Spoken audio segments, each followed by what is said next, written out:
Bismillahirrahmanirrahim. Assalamualaikum warahmatullahi wabarakatuh. Baik, di dalam video ini saya ingin membahas bagaimana Islam memandang wanita, atau bagaimana kedudukan perempuan ataupun wanita di pandangan Islam, di dalam agama Islam.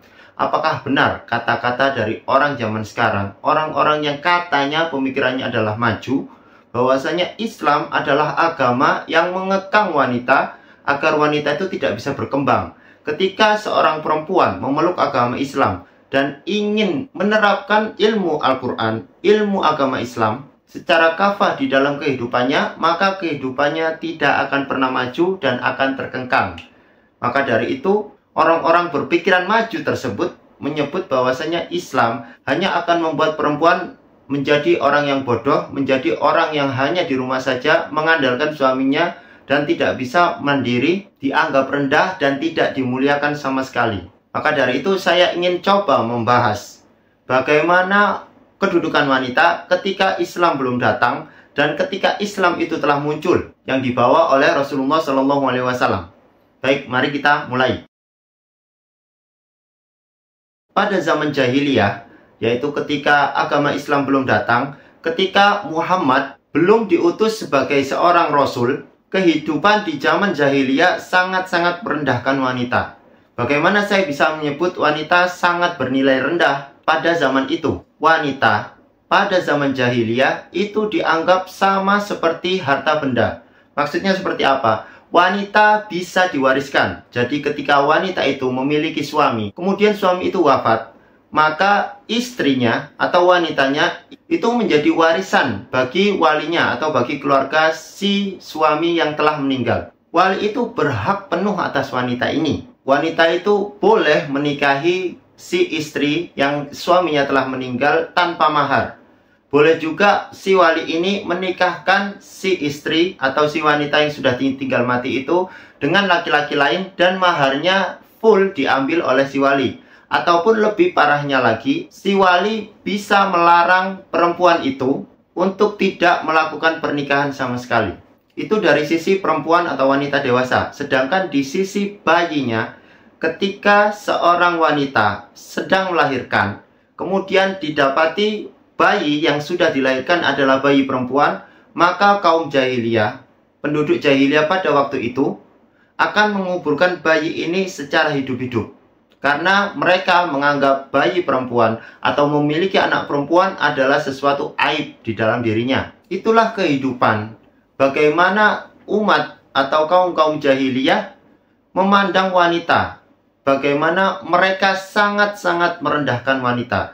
Kemudian Islam pun datang yang dibawa oleh Rasulullah SAW. Pada saat Islam datang itu, Islam melenyapkan semua kezaliman yang telah diperbuat. Islam mengembalikan hak-hak wanita yang harusnya memang telah didapatkan dari suaminya maupun keluarganya. Bahkan saking Islam ini memuliakan perempuan, Allah Subhanahu wa Ta'ala menurunkan Al-Quran, satu surat khusus yang surat itu dinamai dengan surat An-Nisa, yang artinya adalah perempuan-perempuan.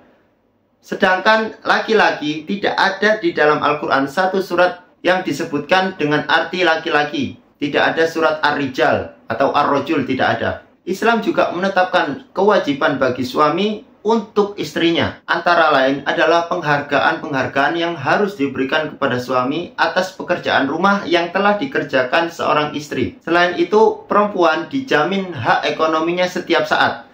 Maksudnya seperti apa? Ketika dia masih kecil, dia di bawah tanggung jawab orang tuanya, yaitu bapaknya, untuk menafkahi anak dan istrinya.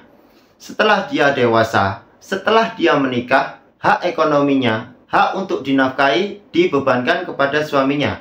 Maka dari itu, seorang perempuan di dalam Islam tidak perlu lagi memikirkan masalah ekonomi.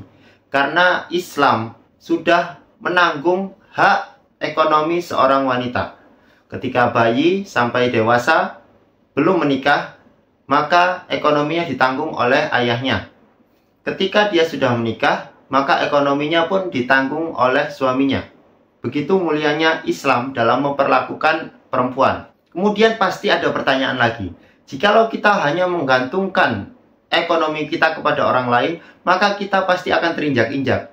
Tetapi Islam sudah menjawab bahwasanya wanita atau perempuan boleh bekerja dengan syarat-syarat tertentu, karena memang wanita ini sangat-sangat dijaga. Syaratnya antara lain adalah tidak di bawah penindasan, tidak di bawah perbudakan, dan tidak di bawah kehinaan, melainkan bekerja di dalam lingkungan yang kondusif, terjamin keamanan diri wanita itu, dan kemudian menjaga martabat dari wanita. Tidak boleh seorang wanita itu keluar bekerja untuk menghinakan dirinya sendiri.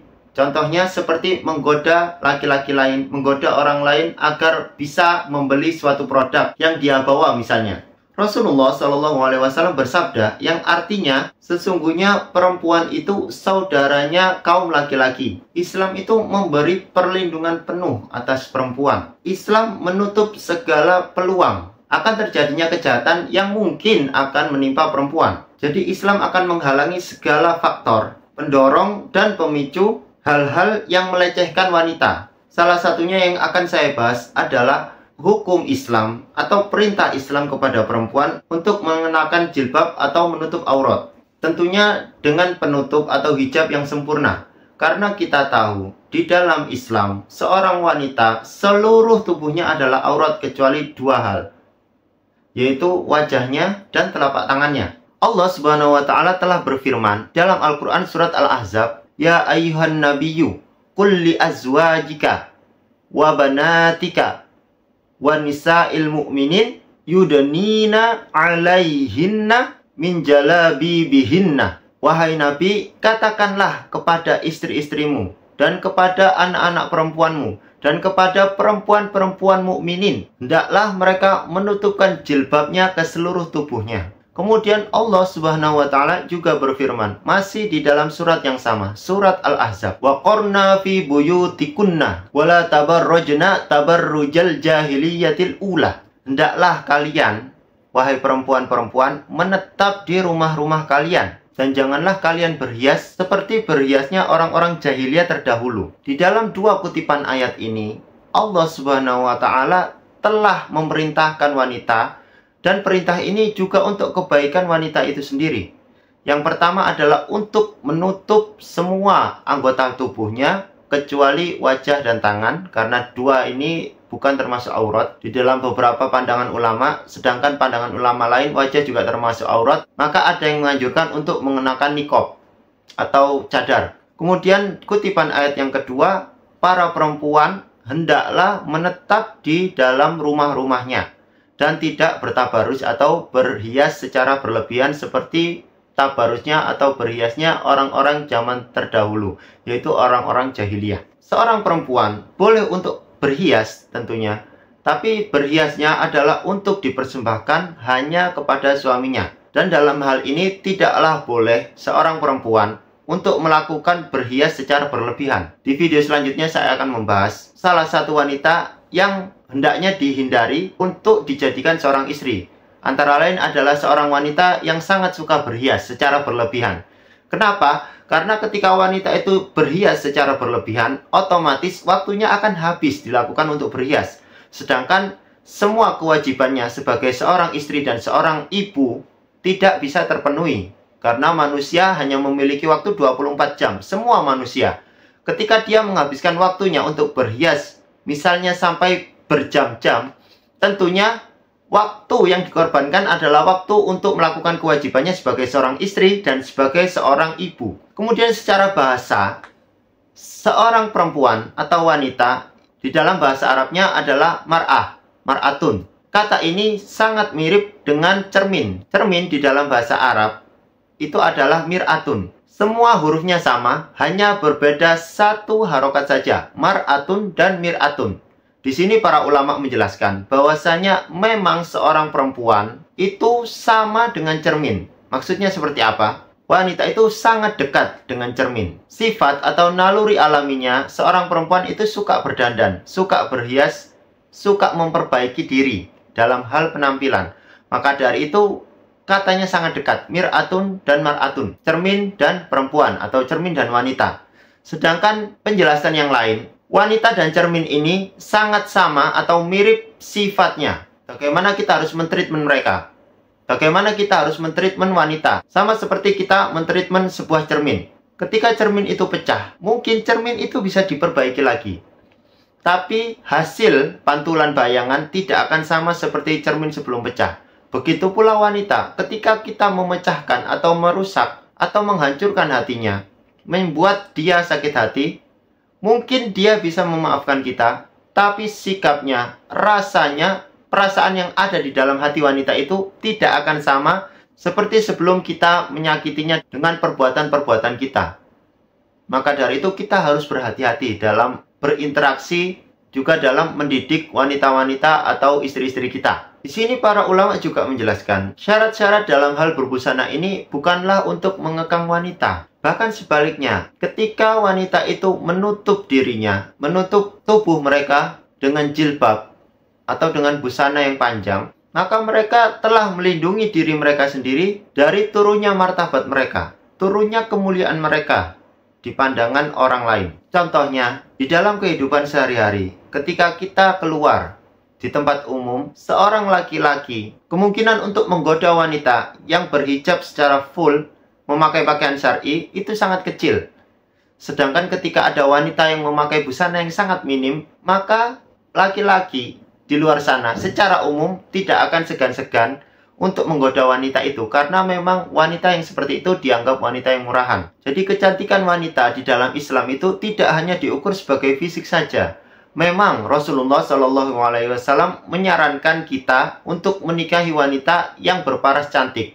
Tapi kan ada 4 kriteria lain. Dan yang paling utama, diutamakan oleh Rasulullah, kita memilih perempuan untuk kita nikahi adalah yang baik secara agamanya, baik juga secara sifat-sifatnya. Ketika kita menikahi wanita dengan fisiknya saja, mungkin pada saat itu wanita itu sedang cantik-cantiknya. Tapi kita lihat 10 tahun lagi, 20 tahun lagi, bertahun-tahun lagi, maka kecantikan itu akan memudar. Dan yang tersisa adalah sifat-sifatnya, karakternya, ketaatannya kepada Allah Subhanahu wa Ta'ala. Itulah yang awet sampai masa tua mereka. Maka dari itu, orang yang cerdas pasti akan memilih perempuan-perempuan atau wanita-wanita yang akan dinikahinya dengan karakteristiknya, dengan ketaatannya kepada Allah, dengan bagaimana mereka mengamalkan ajaran-ajaran Islam secara kafah di dalam kehidupan mereka. Tidak ada jalan lain untuk menaikkan martabat wanita pada zaman ini kecuali kembali kepada ajaran Islam, kembali taat kepada Allah, melakukan semua perintah yang diperintahkan oleh Allah Subhanahu wa Ta'ala dan Rasulullah SAW. Maka dari itu, jadilah wanita yang tidak hanya cantik secara rupanya saja, tetapi adab dan perilakunya, terutama agamanya. Baik, semoga bermanfaat. Wassalamualaikum warahmatullahi wabarakatuh.